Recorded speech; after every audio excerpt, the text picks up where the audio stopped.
Welcome one and all to Umami Manga. I am Petter, and this is James. Hello. And today we're talking about Volume 4 of Oshi no Ko. Quick summary of this volume. The dating reality show wrapped up. Aqua and Akane started dating for work, kind of for show. Mem-cho joined the new Bikomachi. Kana reluctantly became the group's center. The new Bikomachi performed at Japan Idol Fest. And finally, the 2.5D stage play arc is set up and at the very end of this volume. Yeah. I'd also add that Alka finds out more about I in that she went to a workshop, a theater workshop, which lends to the juiciness of Tokyo Blade arc. So Indeed. that'll be fun. Very And then fun. also a theme throughout this volume was Kana and Aqua's relationship, or at least that was an arc, a plot thread. For sure. And it ended it wrapped up very well, I'd say. I absolutely agree, for sure. But before we get into talking about the details about that with the characters and all, I wanted to touch on the anime adaptation a little bit, since obviously the anime aired earlier in this year.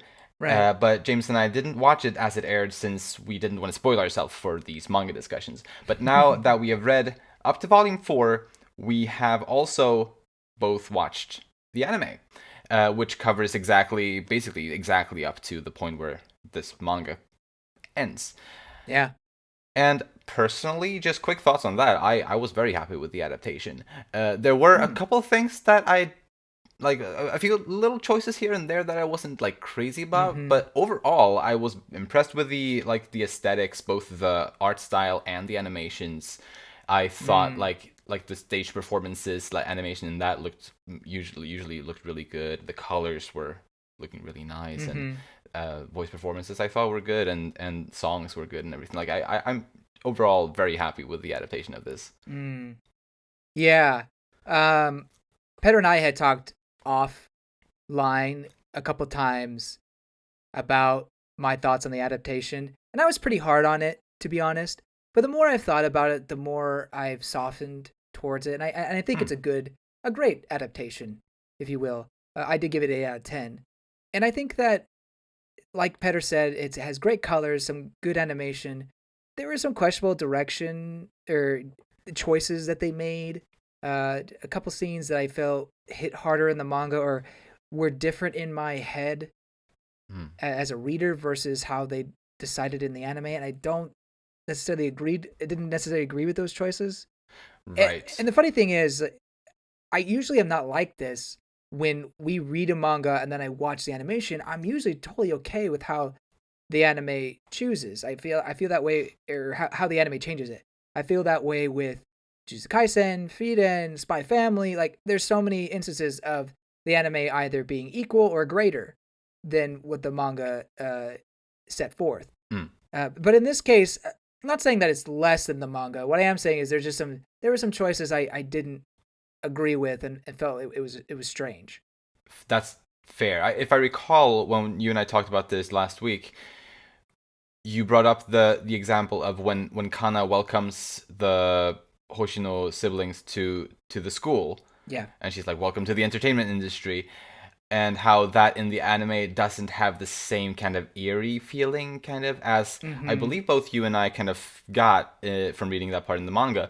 And I did agree, because I watched that part a little after James, because when we talked about it, I hadn't gotten to that part yet, but I have seen it since then. And I actually felt the same way, because I think it was the choice of music that mostly I agree affected that scene there, because the music was kind of chipper and kind of hype/happy or something along those lines, which gave a totally different vibe in that moment. Absolutely. It was like hopeful, and I felt like the manga was supposed to be almost disturbing, like creepily, like, kind of setting up some sort of disaster or the dark side. Precisely. Like, welcome to the entertainment industry, like this heavy shit, like. right. But it is what it is. That's not like a huge thing, and especially the more I thought about it, it's like it's not the end of the world. A couple more things that I kind of struggle with were, you mentioned it, the background music. At times it worked, at times it didn't. And I love the opening song. The opening song, is it, what's her name? Sabi, whatever her name is, does a great job. She does the opening for Frieden as well. It works so well. And I feel like that kind of disturbing pop music with that really creepy a chorus matches the feel that I would expect from the anime. Yeah. But then the background music, it doesn't carry on with that feel. It just, that's fair. It feels like it's just a typical shonen happy-go-lucky type thing. I don't know. Not that I expect a disaster at every turn. There is comedic elements to it. Yeah. But it didn't feel like it quite matched the feeling that should have been there. I gotcha. Yeah. And on the other side of things, that ending, hated it. Oh, you did? Really? Huh. I hate that ending. That's I hate it. Wow. The animation is not bad, but you know the scene where Aqua saves Akane, from jumping off. Yeah. That moment, in my opinion, is ruined because they throw in the freaking ending there, and it's just it totally just doesn't work with what's the emotions and what's supposed to happen right there. That's a fair point for that instance. I can agree with that instance. Overall, though, I had no issues with it, though. Fair. Now, to be fair to that scene, in the next episode, they repeat that scene as like a recap, and they changed the music. They actually added some background music, and that was fine. Right. But still, the first time you see it should be where you put the most effort, kind of, I think. Because that's when... I agree. Yeah, so... I agree. So yeah, I guess they definitely could have done that better. But the ending sequence, like as it stands alone or whatever, like I thought it was fine. Like I wasn't crazy about the song or anything, but I definitely don't mind it personally. I don't. I like wanted to mute it every time I heard it. Wow, that's surprising to me. I really actually didn't like it. I'm sorry. I don't know. But last thing I'll say that's negative. I know I'm like really beaten down on it. I still think it's good, but I despise overreaction stuff. And I know that's anime, so what am I watching anime for? But hear me out. Like there's these actors, or Aqua's supposed to be this great actor, right? And there's that scene with Kana where Aqua's supposed to be the bad guy, and he's supposed to show his incredible acting powers or whatever. And it's just like this really cheesy, over the top, typical villain garbage that he throws out there, and everyone's like, "Oh my gosh, he's so good!" And maybe that's more of an issue I have with the manga in general, or not in general, but originally. But still, seeing that, it's cringe in my opinion. I mean, yeah, like the evil villain laugh he did. Like, sure, I can see that. But I thought it started out really cool how they added like the footsteps in the puddles and like that that introduction to his character's entrance to that scene. I thought was quite effective in the anime with the sound effects added. But the thing is, sound effects like that are added in post-production. Sure, it's not realistic. You don't film the audio then. I'm with you on that, but just if you're just in the moment and trying to not think too hard about things. Yeah, I know. I'm being way too harsh on it. I'm being way too harsh on it. Maybe. Yeah. I will say that Lia Takahashi, she's amazing. I mean, she does a great job as Ai. Oh, absolutely. It's short-lived because Ai is the best thing in the show, and then she's gone after the first episode. But I think she did a great job. I think Kana's voice actress does a great job. Oh, yes. I'm not too hot on Aqua and Ruby's voice actors. Right. I know you said that. I can kind of tell they're beginners. I didn't have an issue with them at all, personally. I thought they played their roles absolutely well enough for me. I think my more of my issues come from actually Aqua's voice actor. And maybe it's more so the direction that he was given.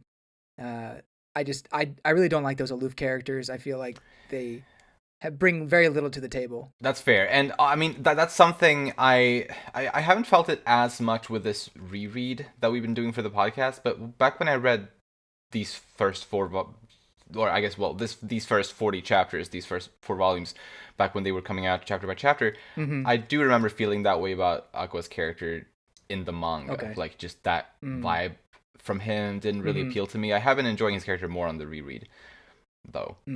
Fair. But again, I think that's really in the way he's written, or at least I think so.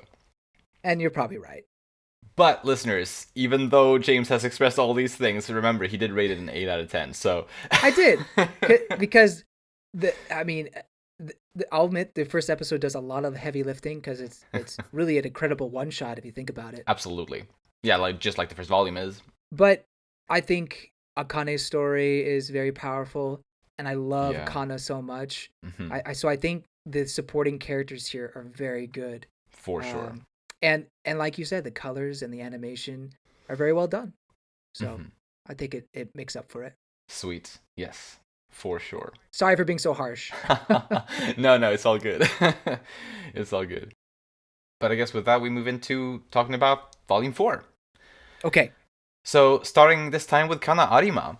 And after what happened in the previous volume, I absolutely don't blame her for being upset with Aqua. Oh, man. The way she is. She was so done. Just done with him. And of course she is, you know? I totally get that. Yeah. I don't blame her. I mean, it is how she processes her emotion. And yeah, maybe there's a bit of there is immaturity there, but also Aqua's kind of been toying with her emotion, whether he realizes it or not. Right, and not only is she upset with Aqua, she's also really down on herself. And I mean, I guess she has been for years, to be fair. Yeah. But I think this volume, it emphasized on it more, and I think she also has been spiraling down, like little by little, throughout this whole time that we've known her as a character. I think as well, like her self-confidence is just terrible, and it's so sad to see how hard she is on herself, and like how she's criticizing herself in the way that like people online would Internet criticize trolls. her. Yeah, right. And like it seems like it's gotten to the point now where she's doing it to herself almost kind of before anyone else can, as the kind of a coping or defense mechanism, kind of, which is just a terrible place to be, like, mentally. Indeed. And in the midst of that, she becomes the center of Bikomachi. Precisely. Almost out of necessity. Yeah. To save the group. I mean, precisely. I think, obviously, it was the best choice for the group. Yeah. As I think was quite clear by the other group members singing performances on the karaoke meter or whatever. Like they both. How accurate are those karaoke meters? Like what? How do they rate Fair. that? The pitch? That's the only thing I can imagine that they do, because I know that technology exists, but I can only imagine it measures like the pitch somehow. Like other types of qualities in someone's vocals, I don't think it can actually judge. Yeah. I wouldn't think so anyway. So I guess if you're getting a pretty low score on that thing, you must have some terrible pitch. Right, which is worrisome to me. I mean, having seen the anime, I think they sound fine. Yeah. But right. But like to have like about 50% score, which both of them were roughly at, it's awful. But then you have Kana over there who's 90-something%. Yeah, like almost 100. 100. So so yeah, like obviously for the group it was the best choice, and also really obviously for her, like as a confidence boost for her. Absolutely. And like to reassure her of her abilities and all of that, and I guess for her getting to take care of Ruby and Mem-cho in a sense, even though I guess something I think we'll talk about a little later. Maybe she shouldn't have felt that need, I guess, to be responsible. Right, that obligation kind of. But I still think it was, especially becoming the center and getting that responsibility, quote unquote. I still think was good for her, though. I agree. And to be fair to her character, she has been in the entertainment industry for a while now, so she knows certain things. Yeah, all her life. Well, although not with idol culture. Like, no. For example, the white stick the Yeah. white color. I didn't even realize that was a controversial thing. I didn't know that Uh, either. yeah, so I Hmm. mean, I know very little about idol fandom culture, very little, but it was interesting to kind of get that uh, information, and I guess it for Kana as well. I mean, she's still learning about certain things, but at the same time, she's able to mentor her, I guess, team members so that Mm. they can be, I guess, safer idols Right. in a way. Mm. But yeah, no, this her being the center was not just good for Bikomachi, but good for her, good Mm. for Kana and her Yeah. self confidence. Right. And then there was, I guess, the issue of, well, I mean, it made sense, I thought, given what we know about her character, that she would be nervous and afraid of messing up, not for her own sake, but for Ruby's and Mem-cho's sake. Like, Yeah, I totally thought that that was within her character. yeah, I agree. But I also really loved how Ruby helped her kind of Ah, realize yeah. that failure, well, for one, failure is totally normal for everyone, and that Mm-hmm. Kana shouldn't feel the need to take that responsibility all by herself and like feel that she is responsible for the entire group without the other two being responsible whatsoever, and that even though Kana is no stranger to the entertainment industry, as you said, she is a newcomer as an idol, so Mm-hmm. it's okay to be nervous and it's okay to mess up, and yeah, I thought that definitely was probably the biggest thing that Kana needed to learn kind of in this volume. Yeah, And I'm happy that you got to learn it through Ruby. I thought that was great because obviously they started off on kind of shaky terms, and it's true. and also Ruby is usually, or is often portrayed as kind of useless in some ways. So I thought it was a very beautiful moment for both of these characters. Yeah, and I also add that she helped Kana see the or help her realize that there's joy in the moment. Yes, Uh, absolutely. just enjoy being on the stage, enjoy being an idol, just an ordinary idol. Don't need to think about big brain entertainment strats Hmm. yet. Yeah. Let's just worry about the now and perform our best. And I think that helped her a little bit get over her nerves, but Mm. I think uh, maybe wasn't quite there, but she had a change of heart on the stage. Before I talk about that, though, Yes. I just wanted to mention a couple things that kind of lead up to her worried feelings and feeling like she has to uh, put her fellow group members on her shoulders. In that she had some successes, and one of the successes happened to be a little like a cute little exercise song, which was it seemed really funny. Yeah, yeah. The bell pepper exercise, just hilarious. It is. And that from that Uh, success, she kind of went on the train of thought. Well, if that worked out, then if I just get some proper vocal training, I could become do great in singing and whatnot. Unfortunately, that was a failure. It tanked big time, which I'm sure is something that happens all the time. One hit right. wonders, and it's hard to get into that sort of industry. There's just so much competition. Hmm. But that was weighing down on her. Her failures were at the very least. Um, Yeah. so yeah, to me, it leads up to that moment on stage where she is noticing that Mem-cho and Ruby are getting the attention, Mm. and she's not. And at that point, she's kind of is like screaming inside herself, "Please, somebody notice me!" And I don't know, there's something very real about that. Like sometimes Mm. we see people around us being noticed, Yeah. whether they're close to us or big internet celebrities.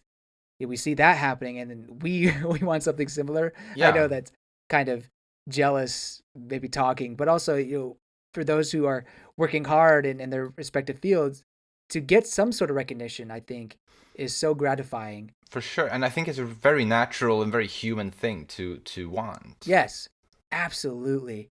Um, and for kind of extended it into her family life as well, Yeah. where her family basically sees her as independent. Mm. Whereas Kana being a 15, 16-year-old, I think she's what? I think She's 16 or 16 17. or 17. Yeah, right, right. Yeah, yeah. uh, she is still a child and still Yeah. wants to be praised and noticed and things like that. So, uh, yeah, it was good to see that human side. And then in the end, she did kind of get that recognition from Aqua, and I think Yeah. that that helped her to flip the switch and go into idol mode and really win some fans in the end, I think. Absolutely. Yeah, and I love how she also kind of vows to make Aqua fall for her, and Oh, and yes, that you're like right. when she sees him like being the dork that he is, waving around the Mm-hmm. light sticks in the audience like that. um and Yes. and I think not only is she kind of making that vow to herself that she's going to make him fall for her in that moment, i think that I think that's also kind of the major moment in this volume that kind of helps her come over the edge to forgive him, basically. Mm-hmm. I agree. Yeah. So that's very beautiful, I think, especially since obviously at the start of the volume she was like she didn't want anything to do with him. Yeah. Oh gosh. I did kind of read that line a little bit differently. She is somewhat directing at him, but it also feels like she's directing it to just everybody in the audience. Because she says, "While I'm active as an idol, I swear I'll turn all your light sticks pure white. I'll make you fall for me so hard. I'll be your favorite, your Oshi." And Hmm? obviously, it's from the perspective of Kana and Aqua, Hmm. but I do think that is kind of an all encompassing Hmm. uh, sentence where she's talking about everybody will be her Oshi, or she'll be everybody's Oshi. That's That's fair. Right. I guess that's probably not a wrong way to interpret it. Uh, the fact that she mentions all your light sticks, I thought was because he was wielding three, but oh, okay. and to turn all three of them into to white was the way I read it anyway. But I believe you can read it either way, probably. Oh, okay. Okay. Yeah, you're right. It's not. Oh, for some reason I just assumed they were already white, but it does look like one of them is a different color at the very Yeah, least. he has one of each three. In the anime, Yeah. it's more apparent. Um, I totally forgot to look, mm-mm. but So he's supporting all three of the girls, which she thinks is a bit silly, and I think she wants him to just support her, for him to only wield her color. oh, she does say three sticks.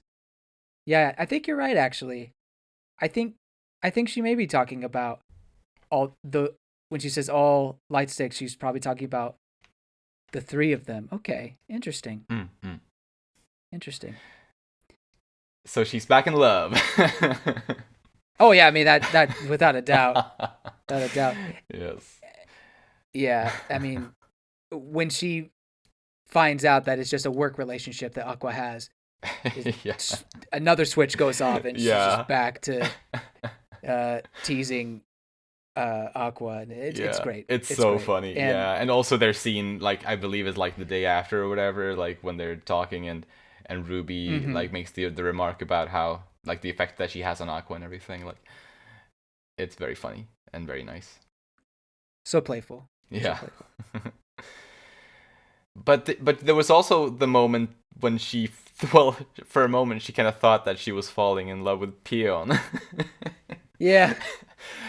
Which obviously was Aqua, and I like that even Mm-hmm. further kind of cements her fondness of him, I suppose. Right. Right. I mean, the guy knew that she likes or dislikes bell peppers and things like Right. that. Like Like yeah, he he, he knew a lot about her, so like yeah, yeah. he's yeah. Ah. Maybe it's mutual. Maybe.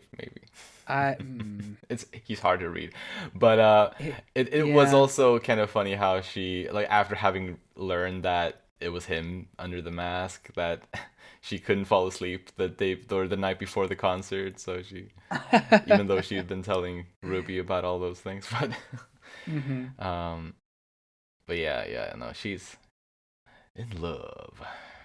Yeah. But anything else on Kana? Yes. One last thing. Hmm? What's with this internet slugs book that we've been seeing? Um, not just Kana read, but Aqua is reading it too. But I think I first noticed it with Aqua. Do you know what I'm talking about? No, I don't know what you're talking about actually.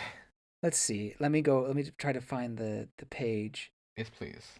I can remember off the top of my head where Aqua is reading the book. It's in the chapter with Shiranui. When he's like, all the girls are like watching him sit on the bench, or Yes, he's reading a book called The Easy Guide to Internet Slugs. oh, I didn't pay attention to that. The title. That's funny. And but in the next page, the book that Kana is reading is the Easy Guide to Internet Slugs. Really? Sea slugs. I should clarify. Sea slugs. Internet sea slugs? Yes. Huh. Which is the same. It has to be the same book that Aqua is reading. That's so funny. The Easy Guide to Internet Sea Slugs. Volume 1. It looks like. Now, this was also in the anime as well. I remember seeing it. I see. Yeah, no, I mean, it is pretty faithful in that way. Like, I know they keep all the t-shirts, prints and stuff as well. So, like, I'm not surprised that they kept this in the anime. But yeah, this is the first I seen of this book, so I have no clue, actually. It says study on the back. So is it like it does. Is it something for school? Yeah, I don't know. Is this our textbook? Like, is this supposed to mean something? I have no Some idea. Japanese internet culture that I'm not aware of. Right. I have no idea. Huh. That's funny though. But I'm good to move on. Very well. Then let's move on to Mem-cho. As I said, she's recruited to the new Bikomachi after revealing that she used to be... Well, she used to want to become an idol when she was younger. Yeah. Wow. When she was quite a bit younger, in fact. as we learned that she's not 18. I mean, we were already doubting that. No. I mean, look, it wasn't a hard thing to figure out because anytime you have an asterisk over something, it's like, okay. Or like even a question mark, I believe it even was. It's a question mark. So like it was very obvious. Yes. I guess it could have been, or kind of speculated on whether she was younger or older than 18, but I believe, for some reason, I think back when I read this the first time and last time when you were speculating, I believe we were both kind of expecting it to be older than 18. For some reason. No way it wasn't. That, I suppose. In my opinion. Yeah, no, that's fair. So yeah, she's 25, and she always dreamed of becoming an idol, but she chose to start working, kind of to earn money in order to support her family, and kind of abandoned that idol dream for several years. And then by the time her family was doing all right again, Mem-cho was, well, quote unquote, I'd like to say, too old to become an idol, at least according to how society views it. And that's why she became a streamer, and obviously that went really surprisingly well for her. Yeah. And that's when she started faking her age and everything. And even though this is like not necessarily a huge part of this volume, I do really like how it is at least addressed, just kind of the sadness, I suppose, of how the world really is with these types of things. Yeah. And that Mem-cho, at I would say, like, well, the young age of 25, she feels like she's too old to pursue her dreams. She's not old. No. And like this thing that society puts on her, and probably on a lot of other people, makes her feel like she can't pursue her dreams, like her life dreams. Like, that's absurd. So yeah, like, even though it's not a huge part of the volume, I still like that they put it in there, because it's worth thinking about, and I think it's, I don't know, maybe some readers are in a similar situation in some way, and maybe this can help them on some level. I hope so. Yeah. I appreciate how in the modern day we have online, streaming and other platforms that can, that give other people an opportunity to put themselves out there in various ways, besides just having to go through some company or whatever. Right. Yeah. But it's still so strange to me that these idols start at such a young age. Yeah. then they age out at such a young age. It I don't know. It seems so strange to me that there is this ideal age that to me seems like these children should not be in these put up at these pedestals as idols or as entertainers at that age. It doesn't make sense to me, honestly. Right. For various reasons, and it's kind of a underbelly of Japan. Obviously, it's not like they're part of their main culture at all. There's tons of people who aren't into idol culture, but there's also a good minority who are. And obviously it's able to persist because of them. And so it's just like, I don't know. To my Western mind, it just seems so detrimental to young women. And I guess some young men, but mostly young women. And it's just, I don't like it. I don't like it whatsoever. It's gross, honestly. Yeah. Like, and like, I don't know, like, it's like starting at the young age of like 12 as I did. And we also see like the applications for idols. There's like a part in this volume too, where like they're looking for people between the ages of 12 and 20. It was like, it's nuts. It is nuts. How can this be real life? How can this be real life? I don't like it. No, and no. I don't condone it. But I guess that's just how it is. Maybe for all we know, it's gotten better. Maybe they don't target that age group anymore. I have no idea. Right. I really don't know either. I hope they don't. But yeah, I don't know. Yeah. But this was another instance in this volume, I think, where Ruby kind of helped out in a nice little way. I thought it was very heartwarming to see Ruby's kind of reaction to how encouraging she was toward Mem-cho and to get her to join the group. And like, it seemed like the way Ruby saw things, Mem-cho's age had, like, it wasn't important to the conversation. Like, she didn't think about her age at all. She just thought, she just saw a cute girl and she's like, hey, come join our group. Yeah. Right. And right. Yeah, I love that. I love it too. Absolutely. Your talent, your age shouldn't limit your talent. I mean, obviously there's a certain point where our bodies just can't do what we used to be able to do. Right.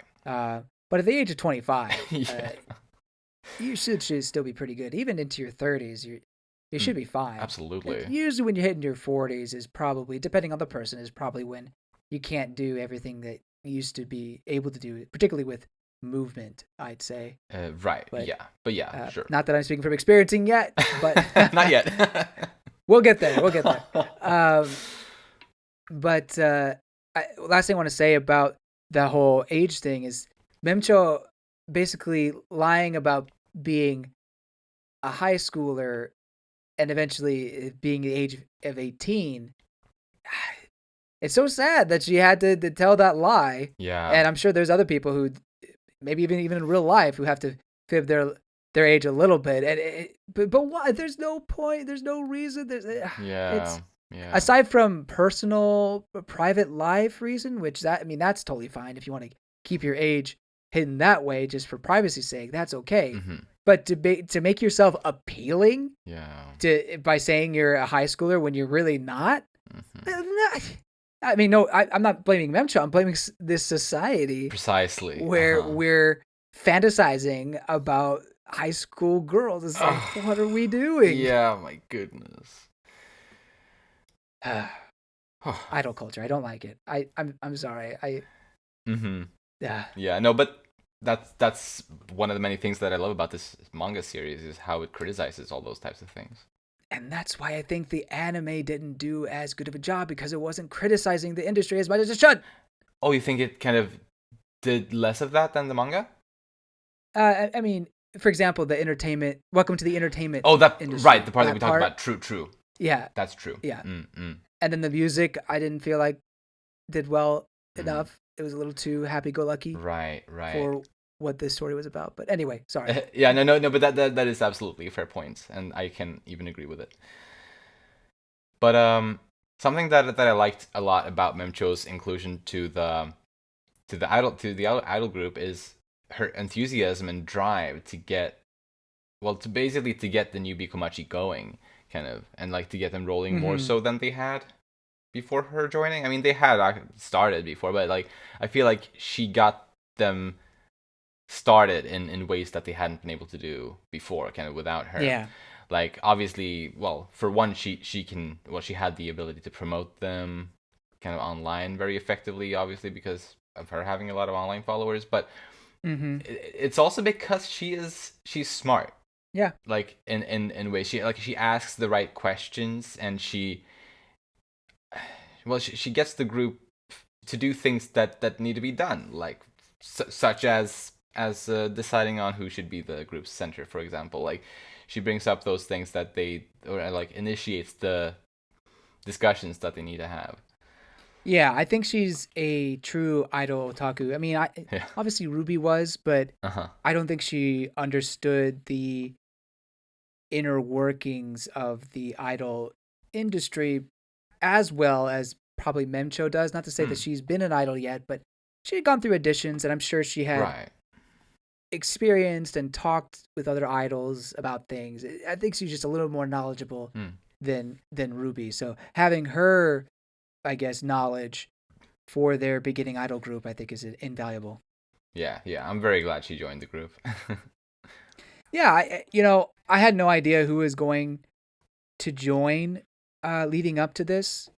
If you guys remember the previous discussion, I couldn't figure out who was going to join, but I am glad it was Mem-cho, and Mm.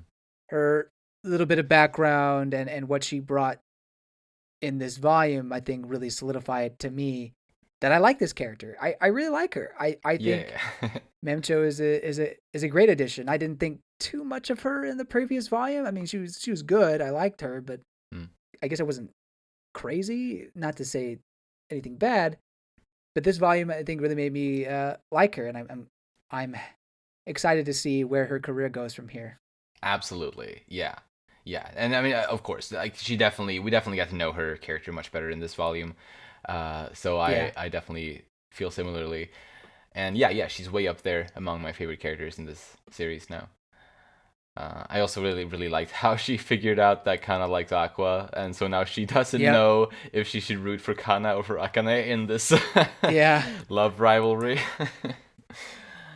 Yeah. uh, Yeah. She notices the love triangle brewing. yup, and like that's another thing, like something I believe I brought up last time when we talked about, well, the reality show arc, and how Mem-cho seemed to pick up on the fact that Akane was starting to feel bad before she was giving off those signs quite clearly. There was a moment when she was expressing a little bit of worry for Akane Mm. rather early on, and here she's picking up on on this affection that Kana feels for Aqua. So I do think she's a character who has a pretty easy time at reading people in various ways. Yeah. Yeah.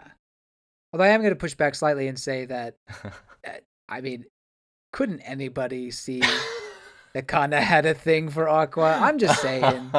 Well, I think my justification there is that it's overplayed for us readers to make it obvious for Uh, us, but it's not, like, realistically it might not be that obvious, perhaps. Maybe. But I mean, that's hard to say for sure. Yeah. Anyway, anything else on Memcho? No. Actually, real quick, something I just thought about with her. Yeah. I wonder what her name is, like her full name, because that's Yeah. that.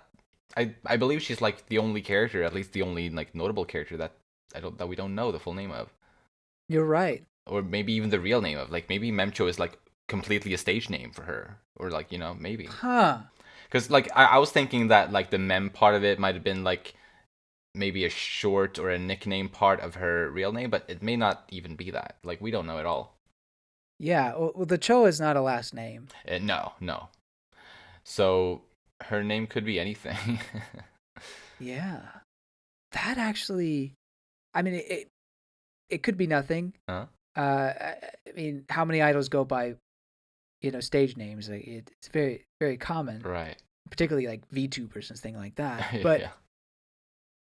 yeah, what if that were to lead to certain plot lines where Mm. they figure out, or like her last name is actually pretty serious, or I don't know. Yeah. Maybe it's nothing more than that. Maybe she goes to their school. No, wait, she's 25. Forget about it. Maybe she was at their school. I also don't think that's the case. But anyway, yeah. So still though, could be some kind of twist very related to it. interesting. Maybe Yeah. that could be fun. I'd be open to that. I think Mem-cho deserves to have an arc. Yes. With her involved in the future. Although I'm still kind of waiting for Ruby to have something big as well. For sure. But at the same time, a lot of the focus is around Aqua. Even like the subplot, or the main plot kind of is in the background while these other arcs are going on, if that makes sense. Yeah, right, precisely. So we'll see. We will indeed. Well then, let's move on to Aquamarine Hoshino next.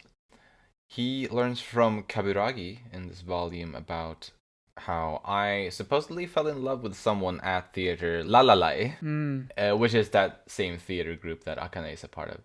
And Kaburagi gets Aqua in touch with that theater, or rather, I guess he recommends them to them. As well as he also was actually responsible for getting Bikomachi to get on the Japan Idol Fest and do their first show. So. Yeah. I mean, he seems to be a big supporter. Yeah. Of Bikomachi. And obviously he has his ulterior motives, but still, he has been a great help for all of our protagonists, really. Yeah. Yeah. Any person in that kind of position is going to be doing it for certain reasons, but right. I that's just the nature of the game, I guess. Indeed. But before the whole theater thing got really started, Aqua was trying to support Bikomachi by training them and dressing up as Peon in order for Kana to listen to him and everything. So I appreciate him doing that. Like, right. He had to do a lot, not just change his voice, but also run up the hill, like sprint like crazy. Did you see that? Like, yeah, it seemed like he was really taking on the Peon role. And really, I mean, yeah, just all that for supposedly his sister, but I don't know.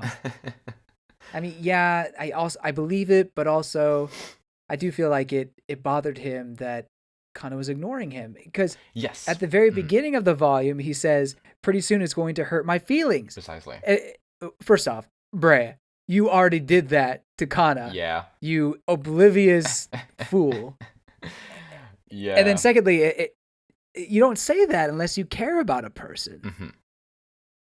So. Yeah, I really think so as well. Like, there's gotta be something. Plus, like, when they were playing catch or whatever, they were throwing the baseball last volume. Like, right. That scene, I think, was a great scene between them that built their relationship up to some extent. And yeah, as you said, what he told her there, and the lengths he went through in this volume for, well, I guess arguably for Kana. Yeah, I feel like he's into her. Yeah, I would like to think that ship is real, but I don't know. I'm still unsure what Aqua is feeling, but I am leaning towards that as well. That being all said, I want to somewhat apologize to how harsh I was on him in the previous discussion. Oh. I did say, like, towards the end, if I remember correctly, I did say, now this could all be a feint where, oh, just kidding, we're not actually dating, it's just for the show, or things like that. And it turns out that was the case. That still doesn't make it all the way better in how it affected Kana, and how I'm sure it's affecting Akane. Granted, he did express that, no, this is just a work thing. We'll just keep it like that.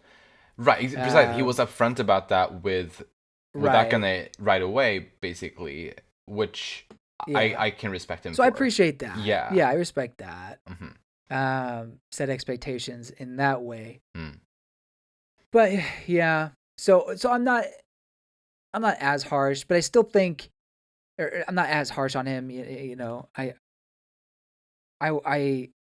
do think he has good in him, obviously, but I still don't like how he feel or how he's manipulating people Yeah. in a way. Uh-huh. I mean, actually, Uh, something because I watched most of the anime adaptation today, so a lot of the story is kind uh-huh. of fresh in my mind right now, especially those parts from the earlier volumes. Uh, and something that I thought of briefly at some point about his character related to this is that I mean I don't know. I mean, obviously I'm no psychiatrist. I'm not here to like put a diagnose on this guy, but I Mhm. definitely feel like he does have some kind of psychopathic tendencies or traits Mm. to his personality. Not all the time, but definitely here and there Mhm. in the way he uses other people for his own benefit in a very manipulative kind of way. You know, Ruby mentions in this volume something interesting. How, and we've kind of noticed this as well, is her brother's personality has changed ever since I has died. Uh-huh. Um, or after a certain point. I don't know if she actually mentioned. Yeah, she didn't say the moment, but I also think that's the point that she referred to. Yeah. But then when he's talking to Kana, it feels that her old brother is back. Mm. Although at the same time, they were like what, 3 or 2 or however Three old or they four, were. You know, maybe. Yeah. they weren't that old. No, no. So I don't know how much of the old personality you can say. Though But to be again, they fair, were even though they were only 3 or 4 at the time, they were right. obviously not quite like babies. You know, they Yeah, were yeah, they were cognizant or whatever you want to different call it. thing. Yeah, yeah, yeah. So that's fair. Um, but yeah, I think that there may be something there. I think he definitely has trauma, and that has affected his personality, Right. and probably leads to these manipulative tendencies True. Could as be well. that for sure. Since we mentioned it, I just want to say that another thing I felt the anime didn't quite hit Uh huh. was the moment that Kana saw the kiss and that she was heartbroken. I feel they moved on from it so quickly. Uh, Mm. Whereas in the manga, that's how the volume ended, Right. and it was so heartbreaking to me. Mm. And so it felt a little more impactful. Now, granted, that was how I first experienced it versus me watching it, so that may be a little different. But my argument stands that I feel like they didn't really stay or have that be as impactful or stay on that for very long, in my Fair. opinion. Right. Yeah, no, I can buy that. They could have probably like restructured things ever so slightly to make an episode end like that, and that could have probably been maybe a bit more powerful. Although then again, then that would have been followed by the ending sequence song that you don't like, so maybe it wouldn't have been better for you after all. Gosh, I hate that song. That this Uh, is still so funny to me, the fact that you actually legitimately hate that I song. hate it. I hate it so much. Uh, Oh, I had man. not expected that at all. Anyway, If we do like a worst ending of 2024, that'll take the cake for me at least. Maybe wow. we'll have a different one. We don't usually do worst anything. No, no, Uh, not usually. but anyway, yeah, I that may be all I have. Oh, I have one more thing on Aqua, Hmm. and then I actually have some things about the eye backstory that we got. Maybe I'll mention that now. Yeah, go for it. So we know that she met someone that she fell in love with. Supposedly, I should say we know. Right. That's the idea that we have, that she met someone there that she fell in love with, that changed her look, her personality. Mm. I'm just curious. Was he a staff at Light Theater? Was he someone who was also taking that workshop with her? Uh, because Kabadaki mentions that at the time the theater wasn't as well known.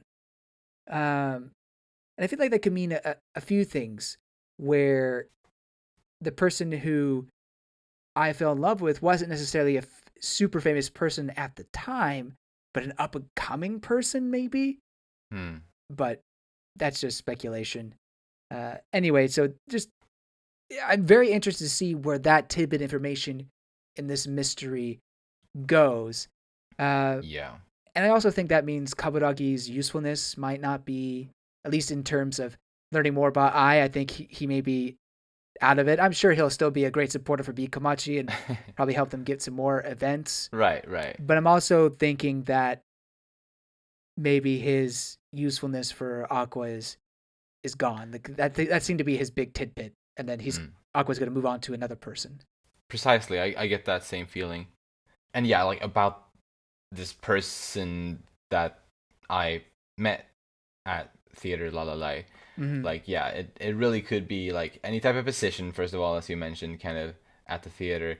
And also, this was like what, like 16 to, or like probably like more like 17, 18, 19 years ago, something like that. That person could have moved on from there ages ago, and like yeah, who knows where this person is now and whatnot. Right.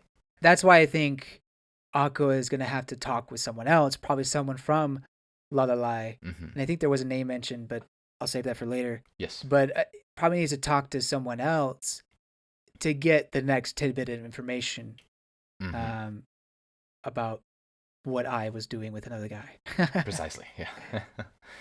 And then my last thing about Aqua is kind of more of a question about Japanese in general. Why does he call Kana by her last name? He calls her Arima, but he calls Akane by her first name. I thought about that exact same thing as well. Why is he on a first name basis with Akane? That is strange. I agree. Maybe it's something about like just the way they were doing things on the reality show. Maybe they wanted the participants to refer to each other more casually.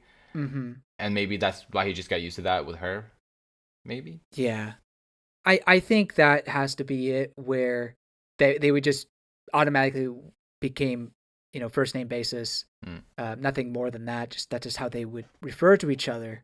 But then with Kana, they've never made the awkward step forward to address each other by first name. Although I think, but Kana says Aqua all the time. I think she kind of has to distinguish between the two siblings, because otherwise they would both be Hoshino. True, she couldn't say Hoshino. You're right. Also, she is the senpai, and usually they say the first name and not like Kohai or. Sometimes they say last name. They'll say last name. But yeah, in this instance, it's easier to differentiate between the two. Also, Akane is a senpai as well, a year older. Right.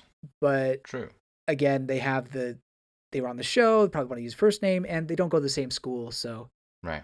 That there's probably would be no reason to say senpai. Anyway, just a funny thing I thought. I long for the day where Aqua calls her by her first name. Yes, that would be nice. That would be very nice. Very well. Then let's move on to Ruby Hoshino next. I love how excited she was for the concert at Japan Idol Fest, like really from the beginning all the way to the night before, and then on the day of, and like the whole time she was just so excited, and I love to see that. I really appreciate her optimism, her excitement, her idealism. She for sure. Just at this point, there's really hardly a doubt in her mind, or if there is, she just quickly is able to get rid of it. Yeah, she gets nervous, she gets tense, and we had the beginning in the story where she doubted if she could dance. Yeah. But I think that moment really changed a lot for her, where she realizes she's not the same person she used to be. Right. Obviously. Yeah. And now she's able to do everything that she wanted to, and she doesn't let that hold her back. For sure. And like, yeah, she is seemingly the Bikomachi member who is the most skilled at dancing out of the three. Good point. It seems like. Yes. And that's firstly because she learned how all of the choreographies were supposed to be in her previous life, and now she has been practicing since she was quite little. She did overcome that whole thing about being like so careful to fall and whatnot. She overcame that at a pretty young age, and ever since then she's been practicing. So it makes sense that she's very good at it. Mm-hmm. But there was the part when, like the night before the concert, she was talking about her first love, and obviously referring to Aqua's previous life there. Oh my gosh. Which I don't know. I hadn't thought about the fact that, or I hadn't either. If we're thinking the same, if we are thinking about the same, that she hadn't put it together that he's the same guy. Oh, oh. Well, because clearly this makes it clear at the very least that she doesn't know that her old doctor is her current brother. Like, no way. She evidently doesn't know. No.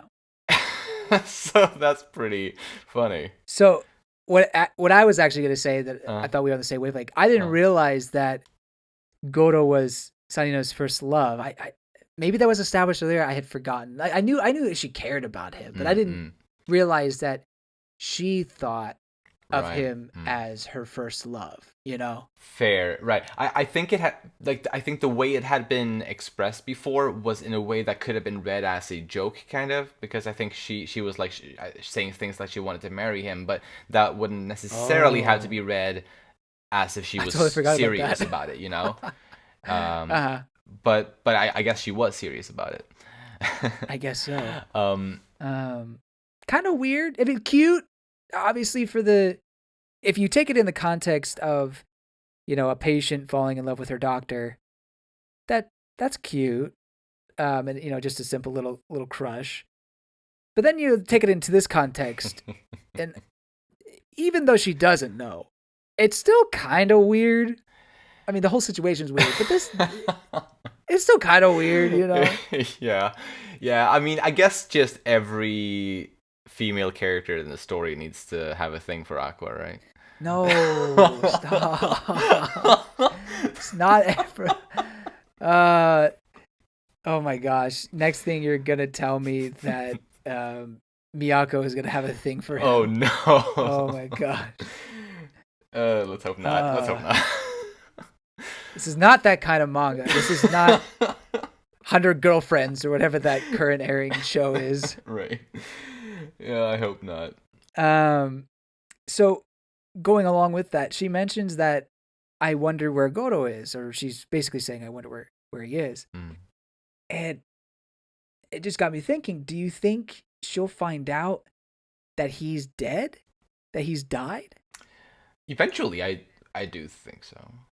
Because, I mean, surely she'd be curious at some point, especially if she becomes famous or whatever. She's like, well, wonder how this doctor's doing, you know? That would be interesting. And then could that lead somehow to Aqua and Ruby revealing their past selves? Precisely. To each other? Right, or at the very least for Ruby to kind of get involved in this whole mystery in some sense, if she does pursue that, for her to find you know, her old doctor in this age, and then learning that he died. Obviously, we learned in the first volume that his body was never found, and like it's a whole mystery in and of itself, kind of. So maybe Ruby would pursue that and kind of try to get to the bottom of that specific mystery, which may in turn kind of get her and Aqua kind of on the same track further down the line, perhaps. Yes. That would be very nice. I really would like that. I would love that because it gives Ruby something to do besides just becoming eye candy. I love it. Yes, that would be great. Yeah, I mean, there's some possibility there for sure for a good story. So yes, I would like to see that. Not that I'm expecting it. I'll set my expectations low. Fair. But I would love to see that happen eventually. Yeah, that would be rad. Yeah. But speaking of the fact that Ruby doesn't know Aqua's previous identity, I kind of thought that Aqua knew who Ruby had been. Or at the very least that he had a pretty strong suspicion, since they were quite young. Really? Wasn't there a part in the first volume where I guess it does? It may not have necessarily pointed to that he would have like known for sure. But I feel like there was a part where he was like a little bit suspicious of the fact that maybe, or like he's like something about her reminding him of Serena. I think that I do recall that part, but I believe it was just one of these passing things. He's like, "Ah, there's no way," or something like that. True. Yeah, You know? it may just have been that. Right. So yeah, yeah. In that case, yeah. I could be wrong. Uh, Well, I mean, I can go grab the volume, I suppose. Yeah. There's a moment where he's Aqua's thinking to himself, "I have a little sister now, a nutty idol otaku. When this kid talks about her enthusiasm is just like yours, Sanina-chan." mm, And then she wakes up saying, "Wait, did you call me?" He's like, "Oh, did I wake you?" He's, "No, I didn't call you. If you're gonna sleep, go to bed." right. That's right. And then Ruby says, "Oh yeah, that wouldn't happen, huh? Sarina was my last life's name." So I don't think he noticed anything. He besides True. the similarity in their passion for idol worship. Right. True. Good. Yeah. I'm glad we got that sorted out. So yeah, neither of them really know then. So yeah, the moment when they eventually do find out, which I'm assuming is going to happen before the end of the story, should be they got it fun. right. Yeah. Yeah, and they both realize they're reincarnated.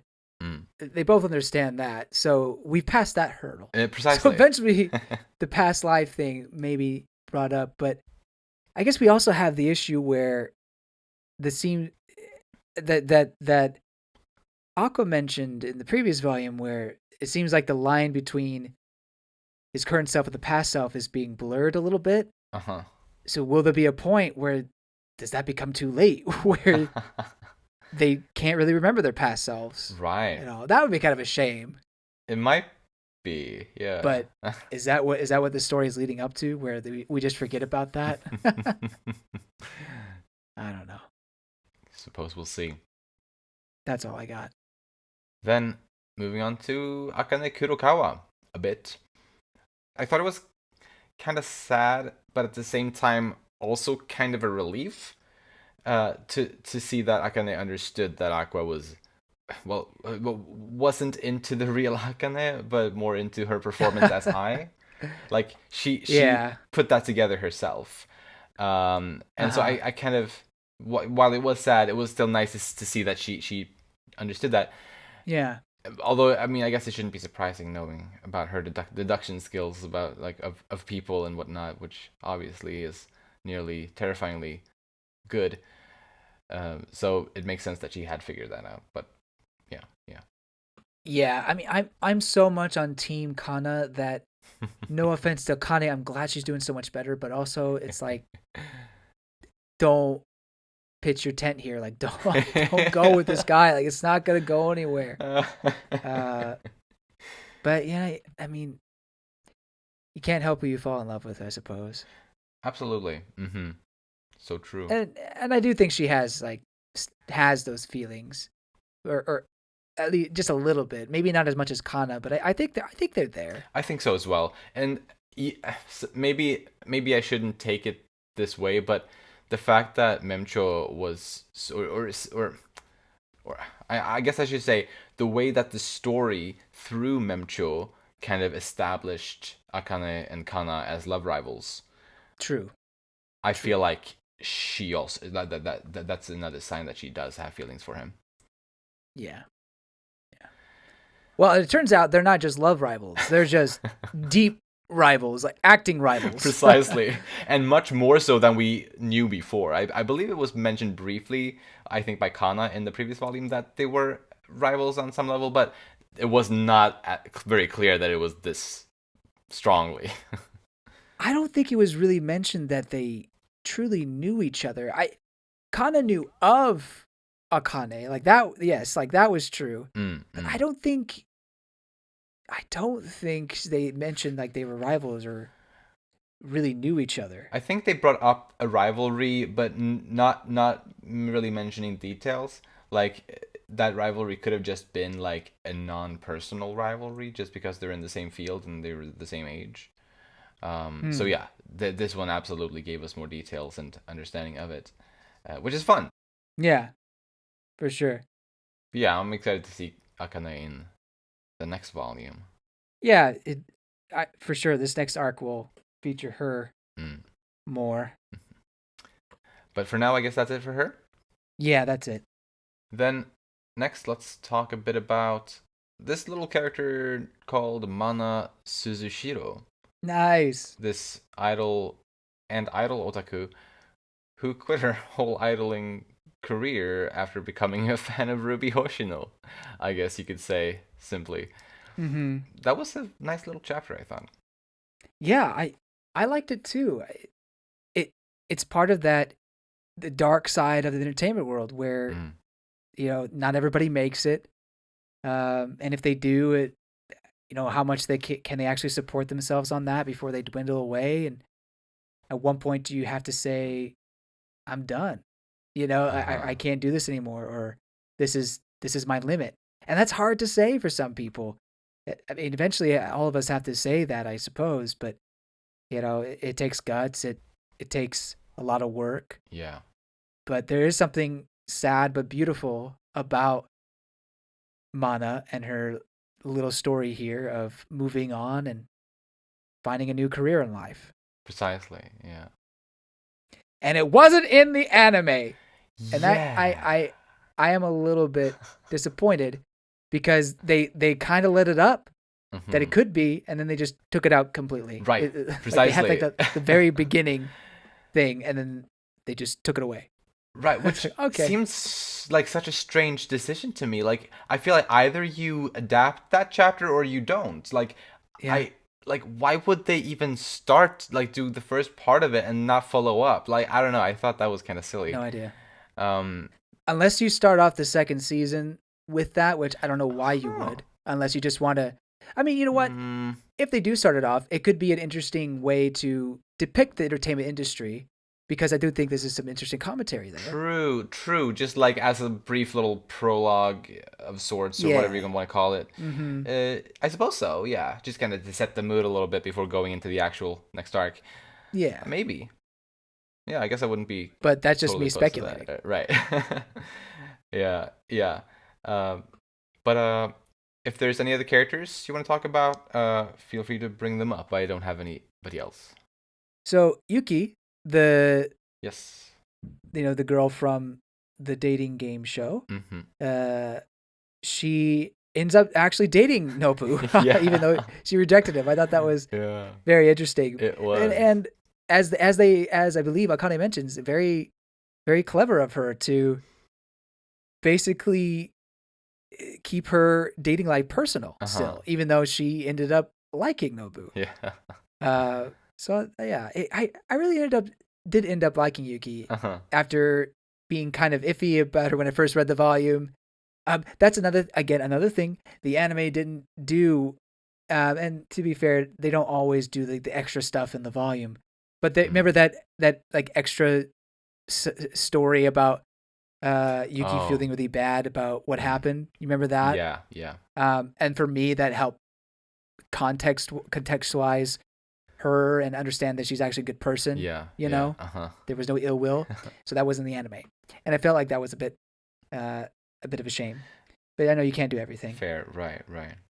Anyway, so yeah, I don't know if we'll ever see Yuki again, maybe in passing, but it was nice to get that kind of conclusion for her first boyfriend. Yeah. But yeah.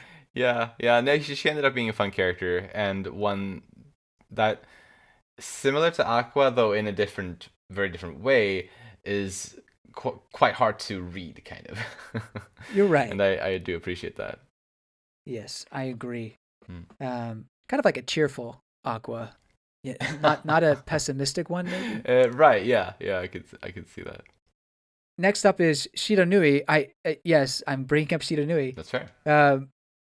It was nice to see her funny side, commenting on all the good-looking people in love for real. I'm intrigued enough by her and, oh my gosh, I can't remember Ruby's other friend. the Guavier idol. Oh yeah. Ooh. Shoot.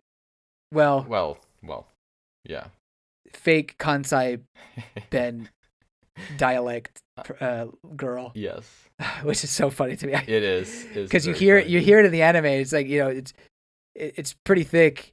And it's just like, yeah, no, I just choose to do something. Yeah. I'm from Kamagaya, which is west of Tokyo. Like, what? But I want to know more about Shiranui, and I really want her to have connection with Kaguya. Like, not Kaguya herself, but the story, like the Shiranui from that story. Precisely. That'd be great. Right. Like we mentioned before. Yeah. Eventually, I really hope that something like that is established. I don't know if they're cousins or sisters or different generations within the same family or whatever it is. I'm interested to learn. Agreed. And then lastly, we got a new character, Sumiaki Raida. Yes. He seems to be like I don't know, executive producer for Tokyo Play Stage, because his title is not that he's part of Lalai Theater. He's like part of a management company or something. Yes, precisely. So it's a little strange, but I think it's clear that he'll have a role to play in this next arc. Yeah. In some way. He seems fun. I don't think he seems fun. I agree. I don't think he's the father. I don't think we're getting the father revealed at this point. Besides, he's only 35, so he would have been like, I believe 19. Well, by the time they meet, or by the time Aqua and Ruby would have been born. That's only 3 years older than I. I mean, it's it. What I'm saying is, someone would have to have power already, like some sort of ability to hire, to influence some. I guess I feel like it had been someone higher up and not just this guy who is admittedly probably has somewhat control, but I don't know. It seems that he seems to. Well, maybe, I don't know. I don't necessarily think that whoever I fell in love with or whoever the father is necessarily would have had to be particularly influential or high up necessarily. I think really all it may have taken, obviously, hypothetically or potentially, for I to change as much as she did was to fall in love. And that could have been with anybody, I feel like. Well, I agree with that. My point is more so getting her killed. Doesn't sound like a lesser known person thing to do. If you're hiring a hitman, it does feel like you'd be one that it's not a hitman. Let me clarify. If you're manipulating a crazy fan, that does seem like a scummy higher up person thing to do versus someone who's probably 18 or 19, maybe even 17 by the time he would have met I. Doesn't seem like, to me, that person would have the ability to do that. But I could be wrong. I could be wrong. Right. I mean, I wouldn't put it past anyone of those ages necessarily. But yeah, like I actually hadn't even thought about the idea that this guy could have been the dad until you mentioned it here. Well, you did a good job defending it. I thought that's where you were going. I was okay. Yeah, no, sorry. Well, I mean, it's fine. I mean, I took a bold choice. But I don't know. I mean, maybe he's a fine-looking guy, but he does seem kind of like a dork. And there's nothing wrong with dorks. I'm a dork. But, like, would that be the person that I falls in love with and completely changes herself for? Right. I'm just saying. Right. I mean, currently... The guy is wearing gloves. Gloves without fingers, Hey, fingerless gloves, that's the word. That is rad.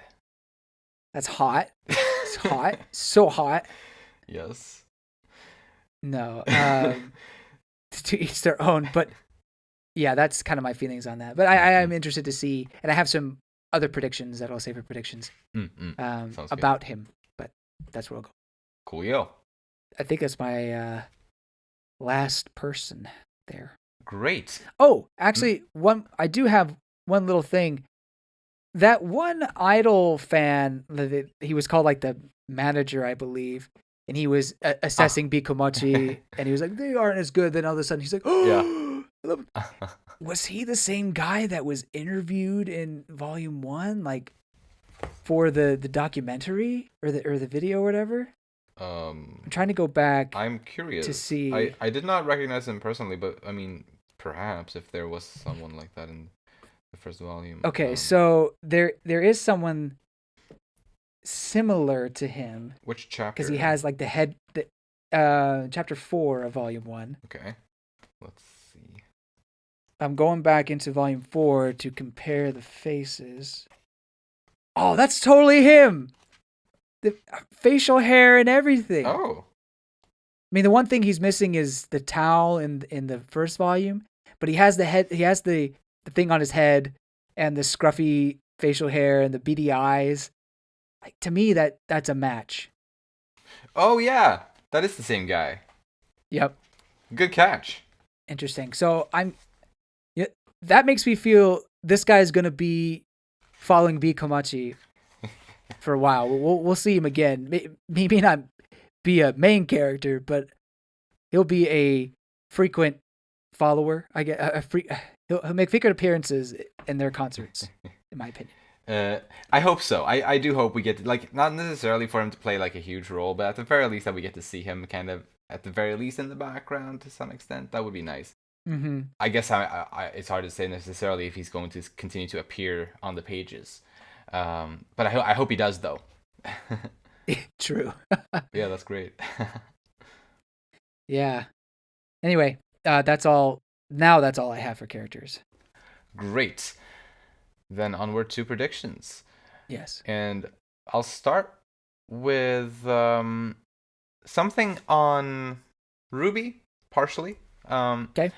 And it's about how in the first volume, it was brought up once or twice that Ruby was good at acting. At least Aqua True. thought so. I believe the one or two instances of it, I think it all came from Aqua's observations, but still, it was. I my memory it tells me that it was two instances of it, in the first volume. So sure, it was a while ago. Like it was all the way back in the first volume, and it hasn't been made into a thing since. But I would love to see that followed up on eventually. And I feel like this coming arc, since it's like a theater arc, what if she would end up being cast in a role as well? Oh, And interesting. I guess on that, thinking of other characters that could potentially also join in the theater cast, perhaps Frill Shiranui, Oh, wow. since she's also an actor among many things. So she's like a multi-talent Wow. supposedly. So I mean I guess That'd be great. just as a possibility. How many female roles are there, though? I mean, it's not uncommon for a female to play a male. Back in the day, all roles were played by males in Japanese theaters. Precisely. But, but it's not uncommon for Mm. a female to play a male role. Right. But yeah, regardless, I think it would be fun to see honestly both of those characters in a theater setting, and with that type of focus in the story. Yeah. So it's not necessarily like something I'm predicting hardly, but it's Mm-hmm. something that I think would be awesome to see at the very least. I thought you were gonna say Mem-cho after you mentioned Ruby. Oh, Like interesting. Get the entire Bikomachi in there. I have no idea what her acting skills are though. yeah, So I wouldn't expect her to do acting, yeah, but yeah. I wouldn't either. But yeah, no, I would love to see that, especially since, like you said, it was hinted or teased at that she does have some sort of acting prowess, at least when she was a baby. Precisely. Now that could just be her ability as the next eye, taking up the mantle of eye, because even she had that Mm, acting ability. But I agree with you that it would be nice if it was shown here, but I also could see it coming up later true. when she does start becoming an up and coming idol. She starts getting other jobs. They find out she can act. and then it goes from there. Right. I mean, yeah, I would be fine with that as well. I just hope it's not forgotten, you know? Yeah, I agree. But speaking about Ruby, since we're doing predictions on that, I took a different approach to what could happen with her. I think Mem-cho and Ruby are going to be doing their own thing. Ooh. And I think Ruby will grow her online presence with the help of Mem-cho. Ah. And maybe they also both start taking vocal lessons to improve their singing. That would be needed. Yeah, I think so. Yeah. Maybe Pieon is also somehow a vocal trainer as well. I mean, he was a choreography dancer, or maybe they have someone at Ichigo Productions that could help them out. I think they'll be fine. I think they'll find somebody. Right. Absolutely. Yeah. And then this is just for the future. I mean, because once she gets the singing down, I think it's just kind of inevitable that Ruby.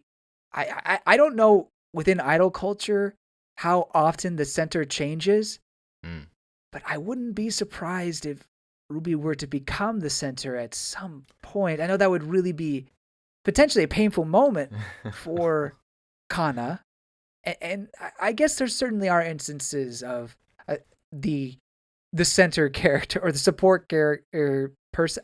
I don't know, being like a favorite, a fan favorite versus the actual center. So maybe not. But I do think it's inevitable that Ruby does become the absolute dominant favorite and the center. Right.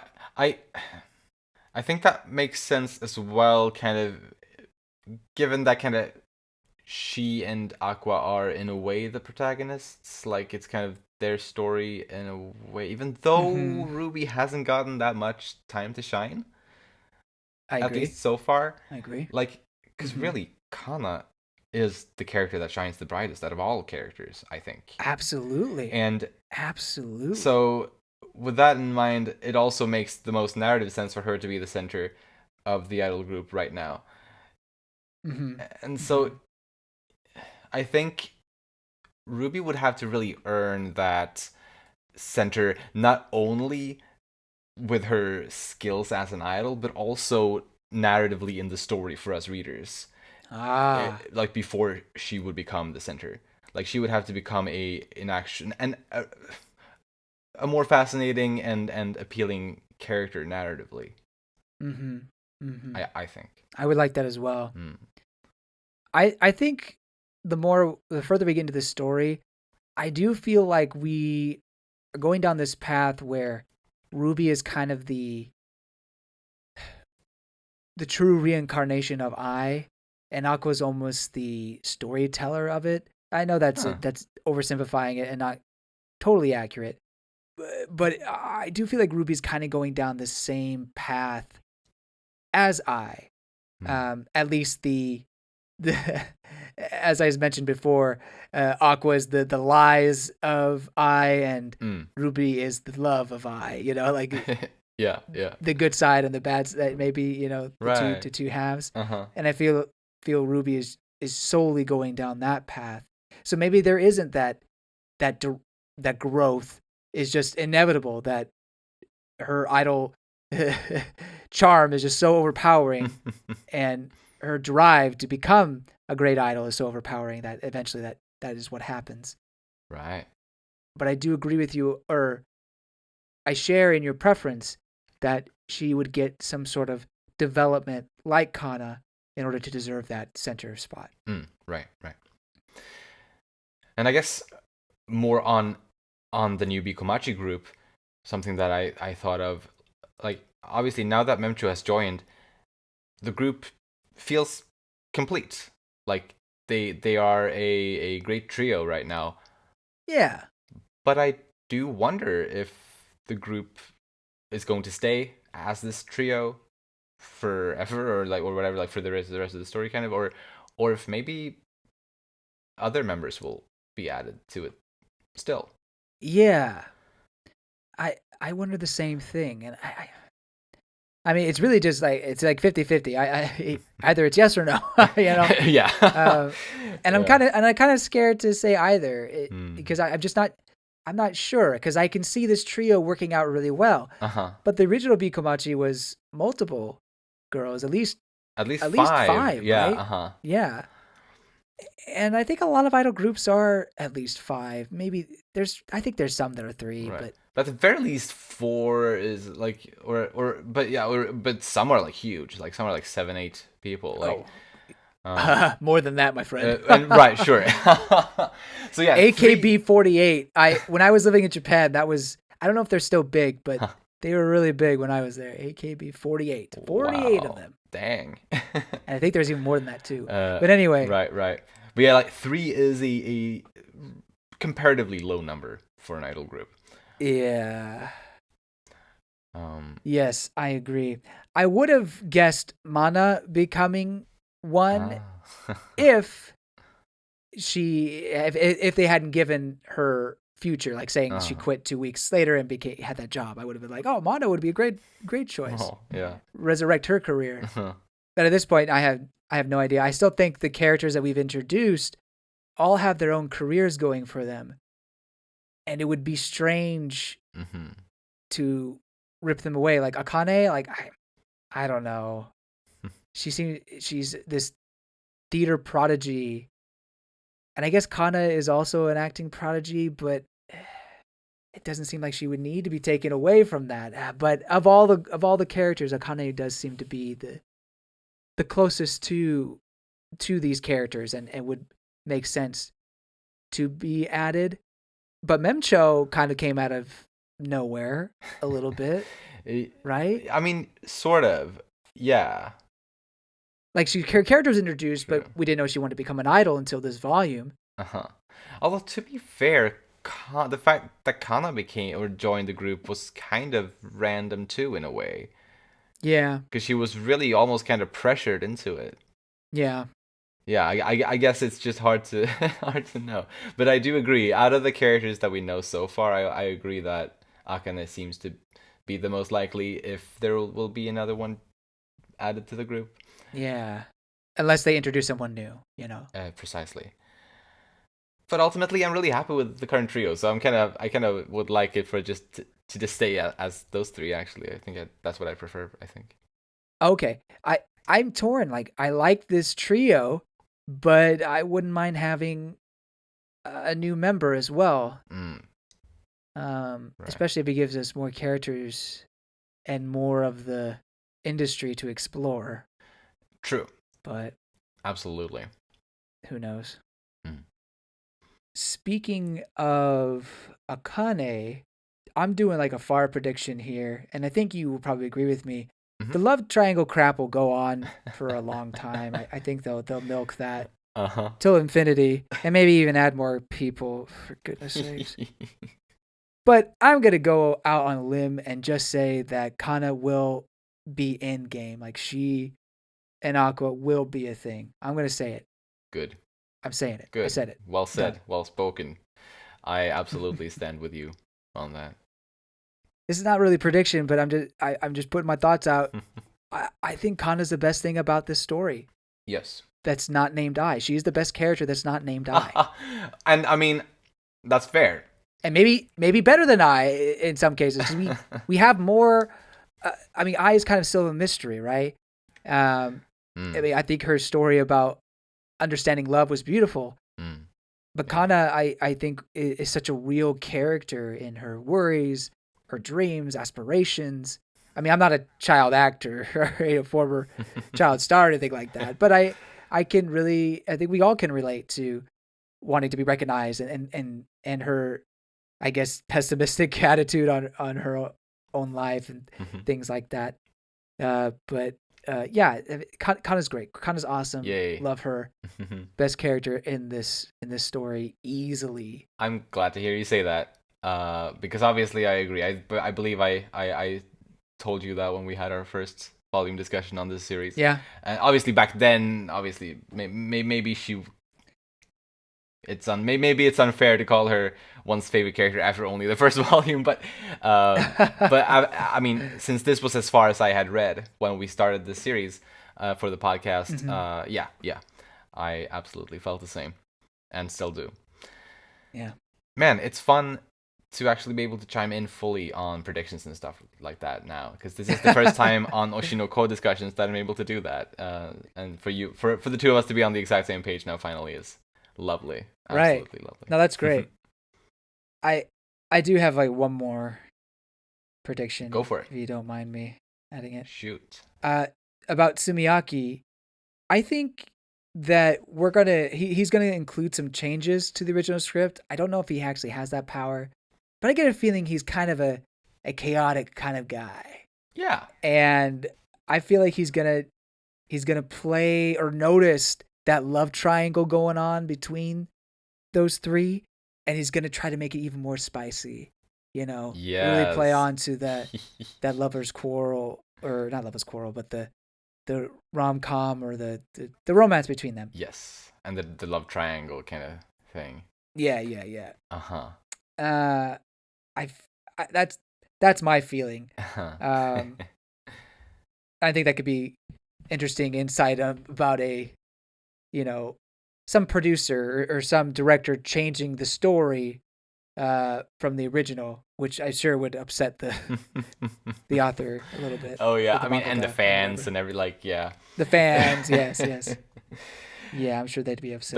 That would be funny. I think I would really enjoy that. Yeah.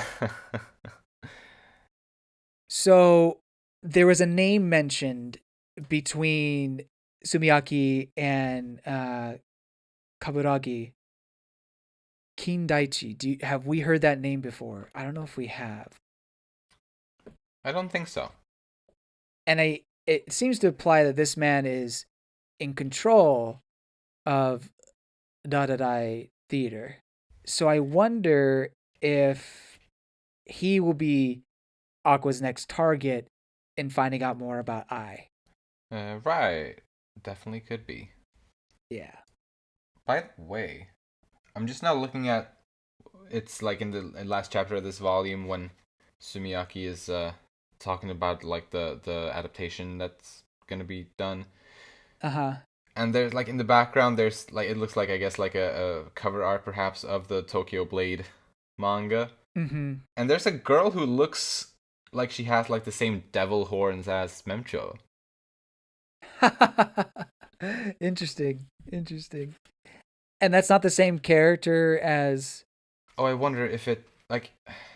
I don't think it is because we saw some of the other. I think Akane plays a character that has darker hair, and that girl has like white hair or lighter hair. Precisely. So yeah, I think it's different. Ooh, interesting. And it was kind of funny because when we got to see like the casting for like Akane and Kana, like the characters definitely look a lot like the actors that will play them. Or at the very least, Kana's character definitely did. That's true. I was saying before, I don't think Mem-cho will join as an actor for this production, and I'll probably stick to that. Yeah. But the character does look like her, and that's funny. That's funny, yeah.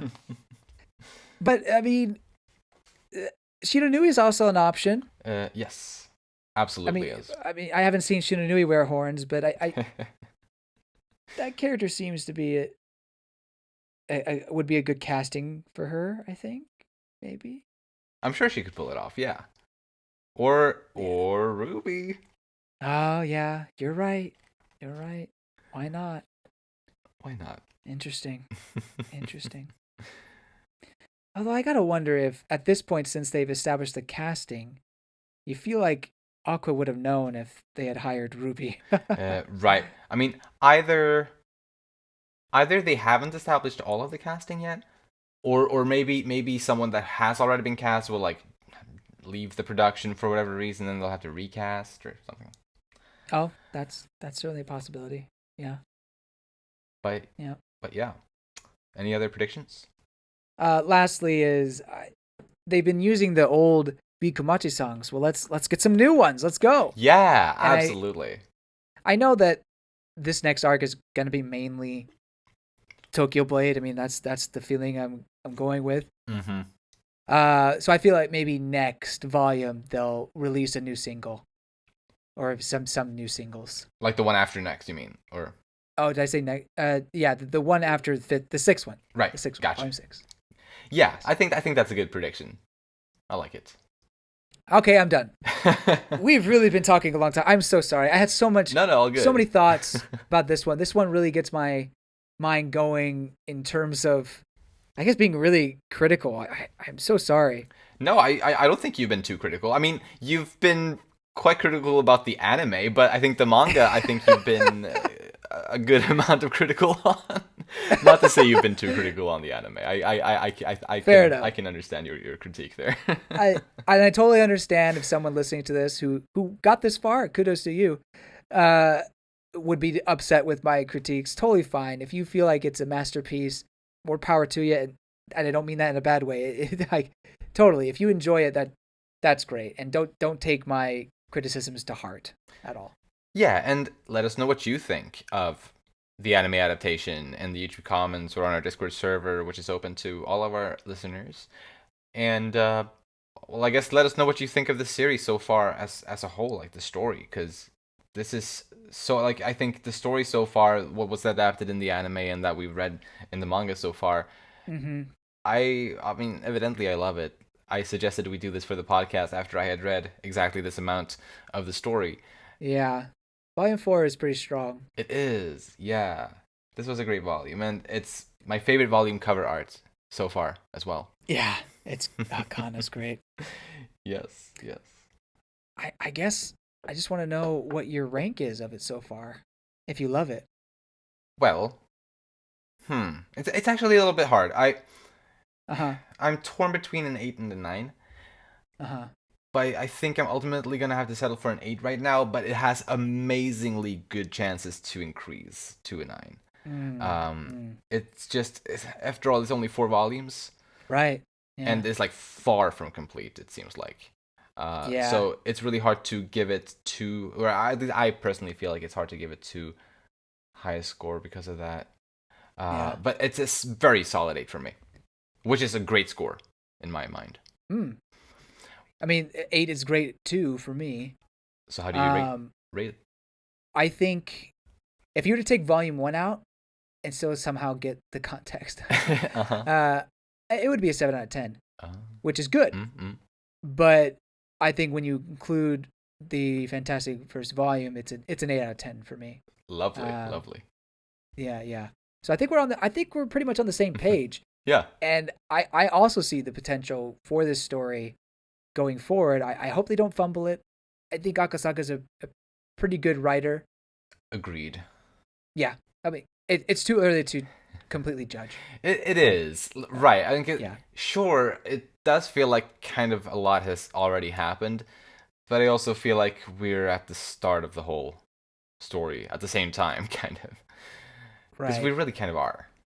We haven't gotten that far.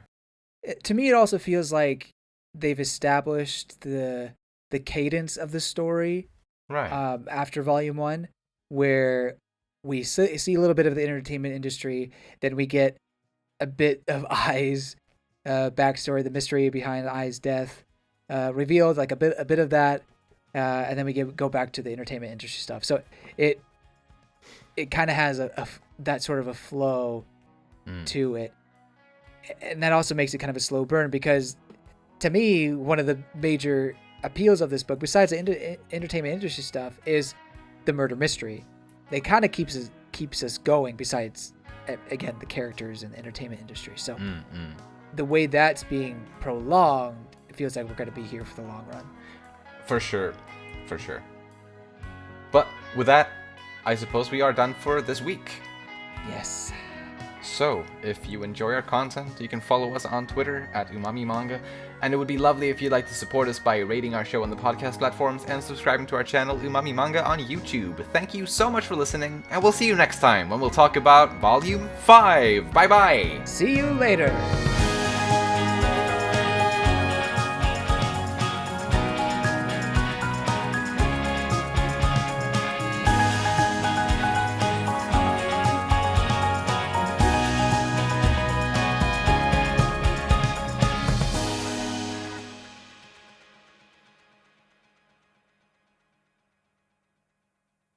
Better! I can't hear are you? Peter, I can't hear you. Where are you? I'm so lonely.